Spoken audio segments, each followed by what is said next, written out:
Welcome sa channel at welcome sa another edition ng ating sa spectacular recipes or sa spectacular vegan recipes. So ngayon, ang i-feature natin is ang ating vegan sotanghon. Yung sotanghon ay kinalakihan na natin with chicken, yung ating chicken noodle soup or chicken sotanghon soup ng ating mga magulang. Every time malamig ang panahon, ang sarap mag-sotanghon, ang sarap mag-soup. So ngayon, dahil malapit na yung rainy season or dumating na yung rainy season, I took this opportunity to share with you guys a very light and easy sotanghon soup. So ito yung recipe natin. Ano ba yung mga ingredients na kailangan sa ating vegan sotanghon?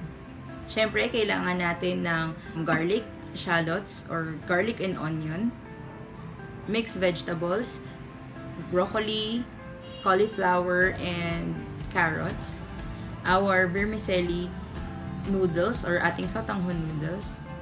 For our meat substitute, we used dried mushrooms.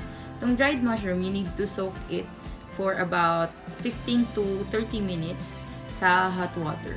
Be sure to clean your dried mushroom first. Wash nyo muna siya ng clean drinking water and then before soaking it sa hot water to make sure na malinis yung ating mga dried mushroom. For our seasoning, I only used salt and pepper. So, paano ba natin lulutuin yung ating vegan sotanghon? First, in your heated pot, add your oil and then saute your garlic and onion. Afterwards, you can add your soaked dried mushroom. Make sure na nasoak natin yung ating mushroom for 15 to 30 minutes in a hot water. Next is to add your frozen mixed vegetables, yung ating broccoli, cauliflower, and carrots. Season with your salt and pepper. After seasoning, you can add 5 cups of hot water. Let it simmer for about 3 to 5 minutes. And then, you can add your sotanghon noodles. Let it simmer again for another 2 to 3 minutes. And then, you can turn off your heat. So, ito na yung ating finished product. Yung ating sotanghon soup. I added spinach for garnishing to add more color dun sa ating meal. But even without the spinach, yung ating vegan sotanghon is already good. I hope nagustuhan nyo yung recipe natin ngayon and I hope na makapag-try din kayo ng vegan version ng ating sotanghon. Very easy lang siya.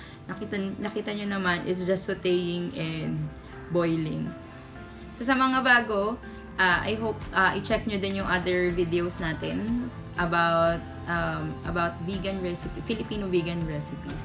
If you like this video, give it a thumbs up and subscribe to my channel as well. You can follow me on Instagram and you can tag me in your IG stories at Spectacular and tag me as well sa Facebook through our Facebook page sa Spectacular BLT. I hope nakagawa pa ako ng maraming videos like this at mas makatulong pa sa inyong journey na mas maging healthy. Thanks guys! Bye!